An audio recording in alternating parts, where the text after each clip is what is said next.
અથડાયા આપણી જ ભૂલથી। આ દુનિયામાં કંઈ પણ અથડામણ થાય એ તમારી જ ભૂલ છે, સામાની ભૂલ નથી। સામા તો અથડાવાના જ છે, તમે કેમ અથડાયા? ત્યારે કહે સામો અથડાયો એટલે તે તમે આંધળા અને એ આંધળો થઈ ગયો। પ્રશ્ન કરતા અથડામણમાં અથડામણ કરીએ તો શું થાય? દાદાશ્રી માથું ફૂટી જાય। તો અથડામણ થાય એટલે આપણે શું સમજી જવું? પ્રશ્ન કરતા આપણી જ ભૂલ છે। દાદાશ્રી હા, અને તે તરત એક્સેપ્ટ કરી લેવી। અથડામણ થઈ એટલે આપણે જાણવું કે એવું કેવું હું બોલી ગયો કે આ અથડામણ થઈ। પોતાની ભૂલ જડે એટલે ઉકેલ થઈ ગયો, પછી પઝલ સોલ્વ થઈ ગયું। નહીં તો જ્યાં સુધી આપણે સામાની ભૂલ છે એવું ખોળવા જઈશું તો કોઈ દાડોય આ પઝલ સોલ્વ નહીં થાય। આપણી ભૂલ છે એમ માનીશું ત્યારે જ આ જગતથી છેડો આવશે, બીજો કોઈ ઉપાય નથી। બીજા બધા ઉપાયો ગૂંચવનારા છે, અને ઉપાયો કરવા એ આપણો અંદરખાને છૂપો અહંકાર છે। ઉપાયો શાને માટે ખોળો છો? સામો આપણી ભૂલ કાઢે તો આપણે એમ કહેવું કે હું તો પહેલેથી જ વાંકો છું। બુદ્ધિ જ સંસારમાં અથાડી મારે છે। અરે એક બાયડીનું સાંભળીને ચાલે તોય પડતી આવે, અથડામણ થઈ જાય તો આ બુદ્ધિબેન તેનું સાંભળે તો ક્યાંનો ક્યાંય ફેંકાઈ જાય। અરે રાત્રે 2 વાગે ઉઠાડીને બુદ્ધિબેન અવળું દેખાડે। બૈરી તો અમુક વખત ભેગી થાય, પણ બુદ્ધિબેન તો નિરંતર સાથે ને સાથે જ રહે। તે બુદ્ધિ તો ડિથ્રોન ફેંકાવી દે કરાવે તેવી છે। જો તમારે મોક્ષે જ જવું હોય તો બુદ્ધિનું જરાય સાંભળવાનું નહીં। બુદ્ધિ તો એવી છે કે જ્ઞાની પુરુષનું પણ અવળું દેખાડે। અલ્યા જેના થકી તને મોક્ષ પ્રાપ્ત થાય છે તેમનું જ અવળું દીઠું। તે તમારો મોક્ષ તમારા અનંત અવતાર છેટો થઈ જશે। અથડામણ એ જ આપણી અજ્ઞાનતા છે। કોઈની જોડે અથડામણ થઈ એ આપણી અજ્ઞાનતાની નિશાની। સાચું ખોટું ભગવાન જોતા જ નથી। ભગવાન તો એવું જ જુએ છે કે એ ગમે તે બોલ્યા પણ કંઈ અથડાયું તો નથી ને?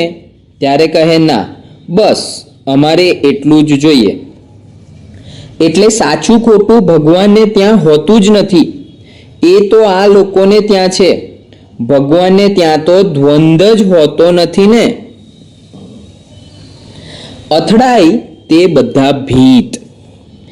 ભીત અથડાય તો ભીતની ભૂલ કે આપણી ભૂલ?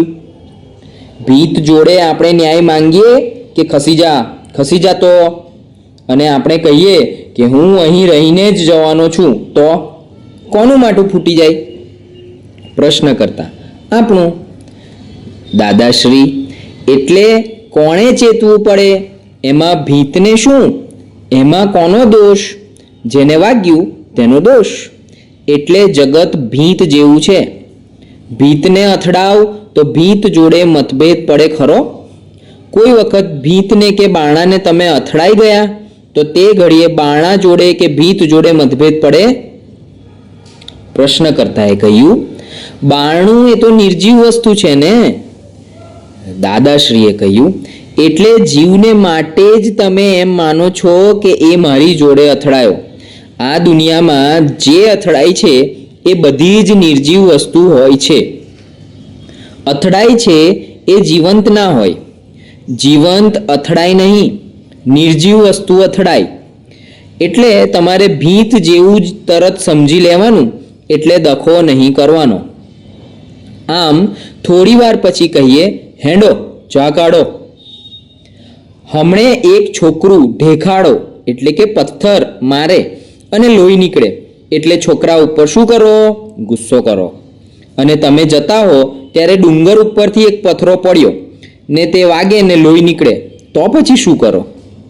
ગુસ્સો કરો? ના, એનું શું કારણ? પેલો પથરો ડુંગર ઉપરથી પડેલો છે.